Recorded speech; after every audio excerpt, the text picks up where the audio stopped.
1 লাখ 2 লাখ টাকা প্রত্যেক দিন লাগে। বর্তমানে 1 লাখ টাকার বক্তা নাই। দিনের বেলায় 1 লাখ, রাতের বেলা 1.5 লাখ, দিনে 2.5 লাখ টাকা লাগে। আহা, আমরা পাগল হয়ে গেছি। আমরা তাদেরকে বয়কট করতে পারি না। যারা 1 লাখ 1.5 লাখ টাকা নেয় প্রতিদিন, প্রতি রাত, তাদেরকে বয়কট করুন, তাদেরকে 3 তালাক দিন। এরা ধর্ম ব্যবসায়ী। আবার কিছু কমিটির লোকও আছে, গাড়ি নিয়ে যায়। আমি আমার জীবনে দেখেছি, গাড়ি খরচটাও দেয় না।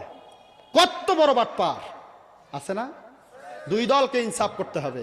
কথা ঠিক কিনা বলেন? টাকা বেশি করে নেওয়ার পক্ষেও না, একেবারে ঠগাবেন হুজুরকে, হুজুরের সাথে চিটারি করবেন, এটাও করতে দেওয়া হবে না। কথা বলেন, কথা বলেন, ঠিক না ঠিক? চুপ করে থাক ধোঁকাবাজ, চুপ করে থাক ধোঁকাবাজ, চোখে তোদের নাহি লাজ। গোড়া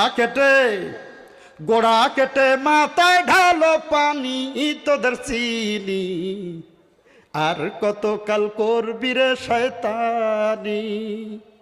চুপ করে থাক ধোঁকাবাজ, চোখে তোদের নাহি লাজ। গোড়া কেটে মাথায় ঢালো পানি, তোদের চিনি আর কতকাল করবি রে শয়তানি। হুদাল্লিন নাস, এই মানুষ শুধু মুমিনদের বোঝানো হয়নি, মানে সমগ্র মানব জাতিকে বোঝানো হয়েছে। সমগ্র মানব জাতির হেদায়েতের কিতাবের নাম হলো কুরআন। তার মানে কোরআন হলো সার্বজনীন, সবার। ঠিক কিনা বলেন? সুতরাং আমি কোনো একটি দলকে খুশি করার জন্য কথা বলবো না, কোনো একটি দলের বিরুদ্ধে কথা বলাও আমার নিয়ত নাই। সম্মানিত ভাইয়েরাম, আল্লাহ কি শুধু মুসলমানদের আল্লাহ? কথা বলেন, কথা বলেন। তিনি সার্বজনীন, সবার। দলিল কোরআন থেকে নেন। সম্মানিত ভাইয়ের আমার, আল্লাহ সুবহানাহু ওয়া তাআলা সবার রব, এই কথা সূরাতুল ফাতিহার অর্থাৎ 1 নম্বর সূরার 1 নম্বর আয়াতে কারিমার ভিতরে তুলে ধরেছেন, যা আপনাদের সবার মুখস্থ আছে। আমার সাথে বলেন আলহামদুলিল্লাহি রাব্বিল আলামিন।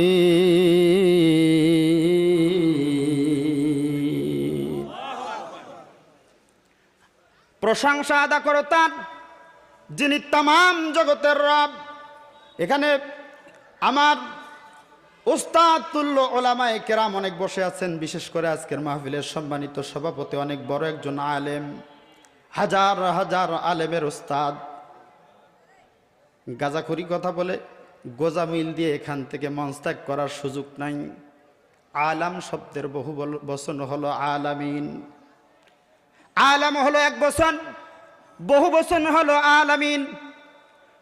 আলাম মানে জগৎ, আর আলামিন হলো জগৎ সমূহ।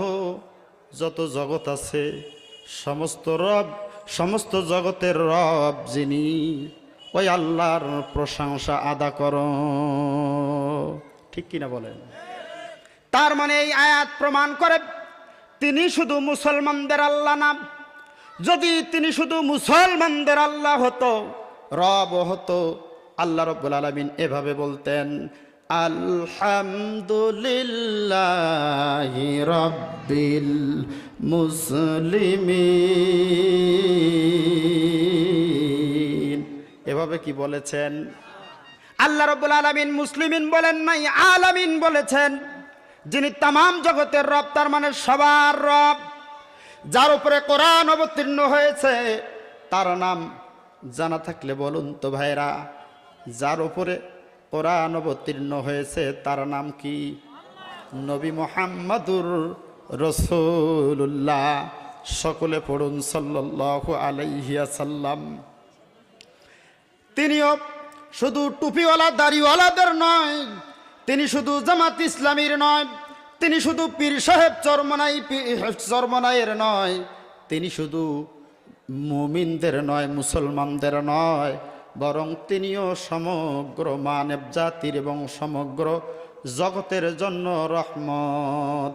জোরে জোরে বলেন সুবহানাল্লাহ, আরো জোরে বলেন সুবহানাল্লাহ। সম্মানিত ভাইয়ের আমার, তার দলিল আল্লাহ রাব্বুল আলামিন কোরআনুল কারীমের ভিতরে দিয়েছেন। সূরাতুল আম্বিয়ার ভিতরে আমার আল্লাহ বলেন, ওমা আরসালনাকা ইল্লা রাহমাতাল লিল আলামিন।